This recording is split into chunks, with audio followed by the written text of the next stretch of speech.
Hey nerds, Farmer Jesse here. Welcome to Growers Daily, your daily dose of ecological farming insight. It is Monday, May 5th, Cinco de Mayo, 2025, and today we're going to talk about our high tunnel tomato trellising system. We're going to talk about if you can't rotate your crops, can you throw a cover crop in there to kind of break it up a little bit, and what's trending in the market gardening world right now. So let's do it.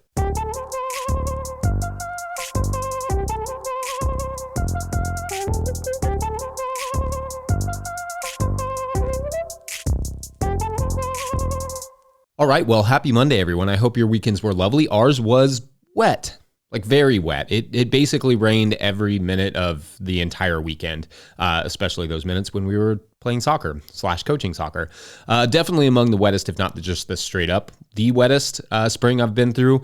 Interestingly, though, I did learn that it rains on almost 50% of Derby days, like 48%. That's interesting. Anyway, last week I went ahead and trellised our grafted tunnel tomatoes. So let's talk a bit today about how we trellis the tomatoes that are in our high tunnel.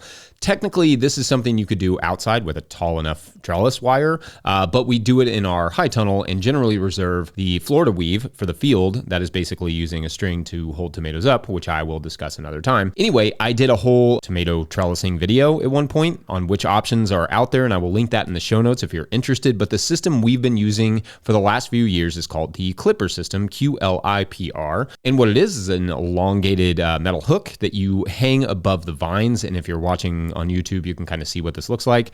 So I hang the hook above each of the tomato vines on either side because I'm going to train these tomatoes to what's called a double leader, meaning instead of one main branch, there will be two branches. I do this to maximize all the expense and time spent on grafting and to better utilize the tunnel space. I usually am interplanting, though. I did not notably do that this year, just because I didn't have the time. Anyway, I place a hook on either side of the plant, and each hook will hold up its own branch from each tomato plant. If you're watching on YouTube, you can see I trim out all the extra branches, but I leave the very bottom sucker, which is kind of the branch that comes out in between the main stem and the leaf, the first leaf. So I leave that one to be my second to main branch.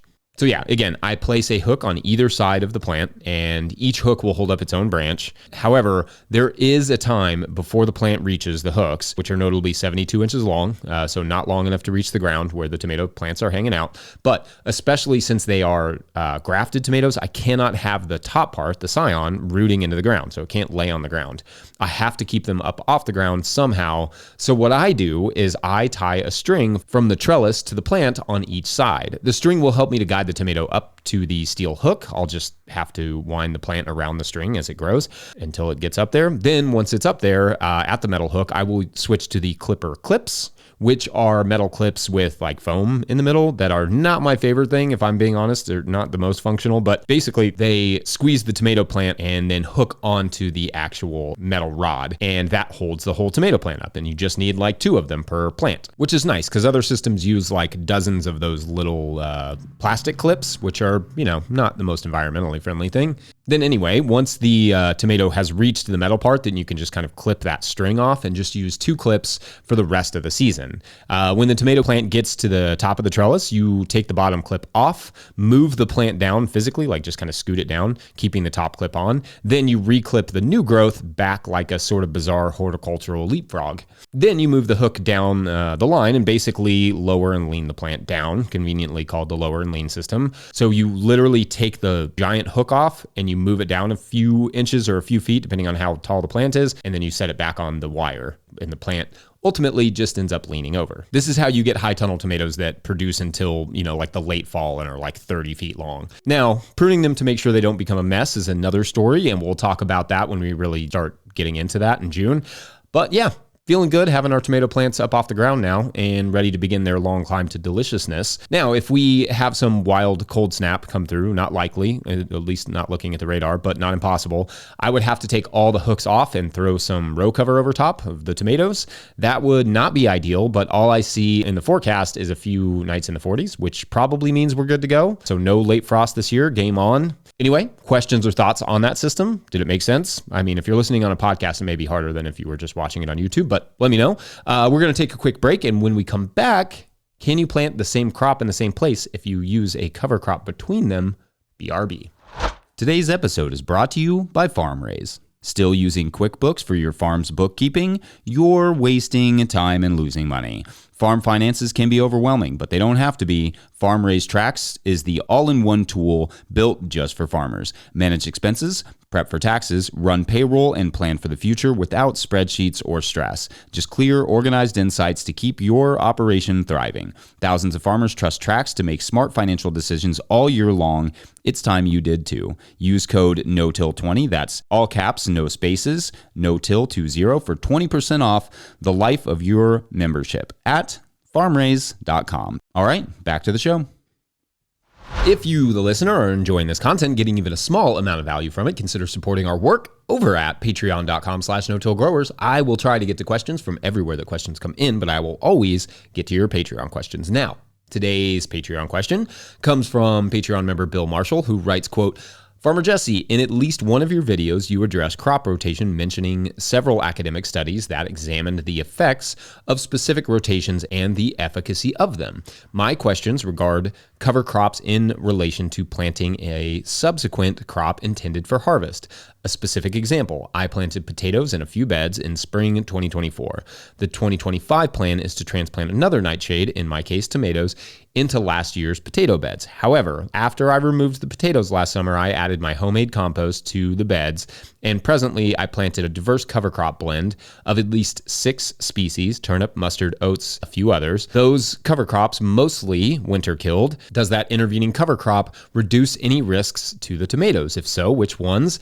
How should we think of cover crops in terms of crop rotation? Thanks to you and your teams for what you do. End quote. All right, Bill, fun questions here. Thank you. So indeed, I've talked before about crop rotations and how effectively, especially people on a small scale, are like, is it really that necessary? I'll post a link to the video I did on the subject, but the general answer is that sometimes it will work fine to plant the same crop family in the same place multiple years in a row. You may even occasionally see a boost in production, but ultimately the risk is not worth the reward. Oftentimes, even if a plant is healthy, studies show they can still harbor pathogenic organisms that could get out of hand the next year or at least eventually. So generally, yes, rotate. However, Bill's question here is more or less, what if I threw a cover crop in between those two crops in the same family? Would that change anything? Does it add an interesting twist? So I gave the research a look just to see what I could find that might be helpful. There is not a lot that gives me a clear answer to your specific situation here. Obviously, continuous cropping on things like corn and soybeans and cotton is relatively common practice, and using a cover crop to break up that rotation does have some positive research behind it, but those are often still using herbicides and chemical fertilizers, plus they are not nightshades, so not entirely helpful. There is also some evidence that planting biofumigating cover crops like your mustard is at least beneficial in terms of soil health in a continuous tomato system in a high tunnel, which again is not exactly the same thing. So I can't say for sure based on the research that I could find, but what I can say is that if it were me in that situation and I had to put the tomatoes back where I had the potatoes, that mix of cover crops, in particular the turnip, mustard, oats, looks like a good one to me. I would also generally like to add at least one, if not two, if that's not part of your few others thing, legumes. Indeed, I like at least small crop rotations just for insurance sake. If I'm going into the same place with the same crop family and I have the time and space for a crop in between those, a cover crop as opposed to a cash crop would be, to me, a better form of insurance, just to make sure that soil is as healthy and ready to go as possible. Cover crops, as we have talked about many, many times before, and we'll do so many more times in the future, can do so much good in terms of adding microbiology to the soil and microbial biomass and making nutrients available and retaining water and keeping the soil in place and building soil organic matter and just so much more. My general take on crop rotation is that you can indeed get away with not rotating every single crop every single time, but only for so long in the same place. Eventually the equilibrium, did I say that word right? Equilibrium will tip and the conditions will be right for a pathogen to proliferate and infect a crop, which is not ideal, but cover crops will at least potentially help stave that off for a while. Anyway, I hope that was helpful, and definitely watch that Are Crop Rotations Necessary video if you all are interested in this, because there is a lot of nuance to the subject for sure. Not all crop rotations are created equal, which is very fascinating and very confusing. Otherwise, I think we're going to take a quick break, and when we come back, we're going to talk about what's trending in the veggie world right now. Be right back. Today's episode of Growers Daily is also brought to you by Ring of Fire. What if you could turn your brush problem into black gold? The Ring of Fire biochar kiln is your spring tool for soil transformation, converting woody debris into high-quality biochar in just hours. Biochar will kickstart your compost, retain water and nutrients in your soil, and provide habitat for beneficial microbes. Now $19.95 with flat rate shipping. Their spring sale runs through June. Don't wait to boost your soil and optimize your inputs. Visit ringoffire.earth/growers now to learn more. Also, for more information on biochar, check out the No-Till Market Garden podcast interview with Kelpie Wilson, inventor of the Ring of Fire kiln, that we will link in the show notes. Today's episode is also brought to you by Farmhand. I started a CSA to grow food and build community, not to drown in admin work. Spreadsheets, emails, and pack lists take up too much time. If I could spend less time at my desk and more in the field, that'd be a win. Enter Farmhand. Farmhand automates billing, newsletters, websites, and member support, saving CSA farmers 20 plus hours a week. Focus on farming, not paperwork. See how Farmhand can help. Book a one-on-one demo with founder Ari at farmhand.partners/no-till. That's farmhand.partners/no-till. All right, back to the show. All right, so analytics are a thing available to most content creators, and having been at this for a long time, I can look and see what of our work at any given time is trending based on the time of year. So I thought I would try an occasional segment that looks at what is trending at a specific time of year and what that tells us about gardening, about the market gardening world, the world in general. Who knows? Or maybe it doesn't tell us anything at all. I guess we'll find out. Now, this is my first iteration of this idea, maybe also my last. We'll see what you all think. But I thought I'd start by looking in terms of trends at which of the many hundreds of videos we've done, which of those are getting the most interest right now. In other words, what are people clicking on, which tells us a bit about what people are searching for or thinking about, like a small glimpse into the collective psyche around small farming, or just a glimpse into what the YouTube algorithm is pushing. Or both. First, if you look at our most popular videos in no-till growers history, there are a few of those that in the last 7 days or so are getting a lot of the same attention that they always do because they address general topics like how to start a farm. But there are also a few that are getting attention now that don't generally get it throughout the season. So, for instance, one video that has been trending over the last 7 days that is not on the top 10 of all time is a video about what to expect when planting directly into compost, like deep compost mulches. I think this is interesting because as little as 5 or 6 years ago, this was not at all that big of a trend. It's definitely not the trend that it has become to use a thick layer of compost as a sort of a growing medium, all of the no dig or deep compost mulching systems. So to me, that suggests that a lot of people are considering this or thinking about it or coming up with it organically or whatever, watching videos on, no dig and that sort of stuff.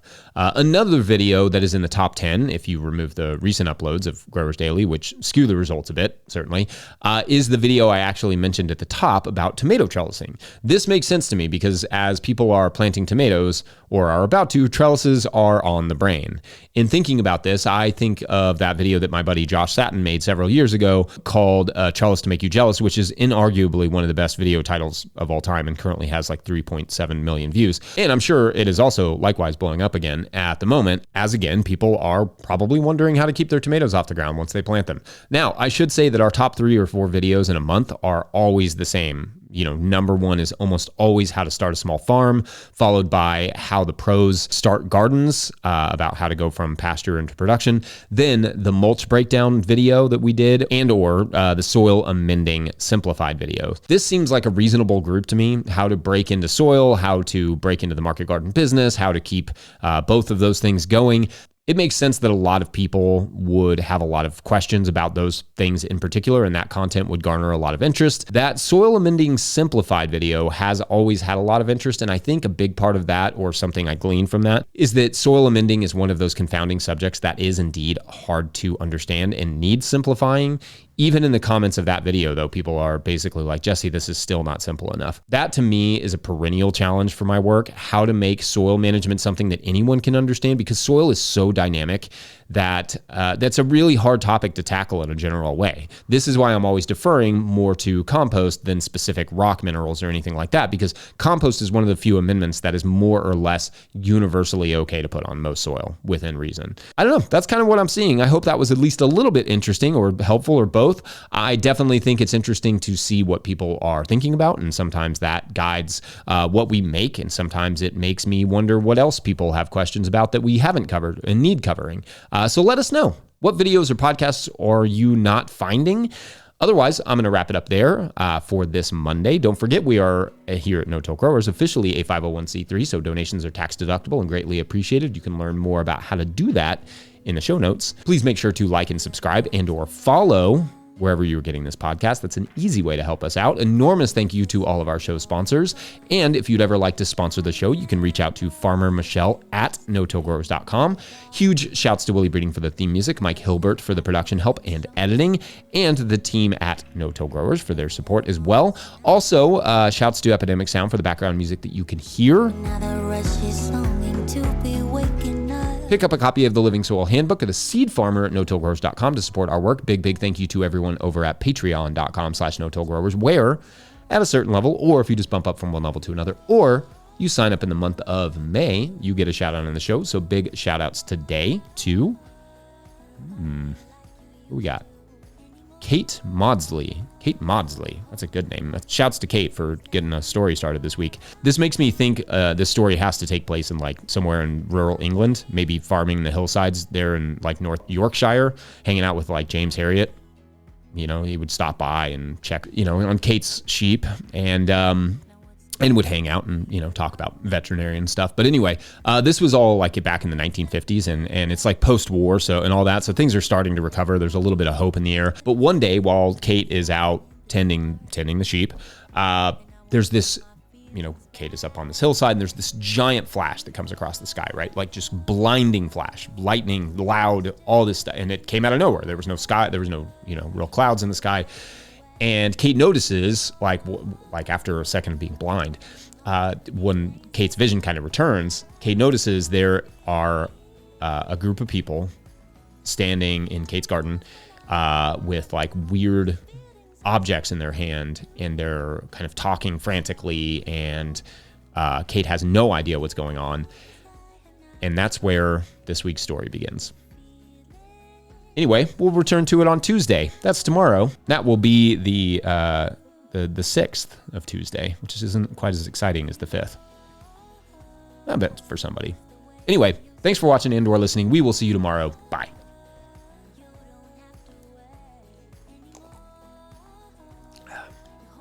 My morning cocktail. It's orange juice and watermelon and water. Lots of water. Got some farming to do later.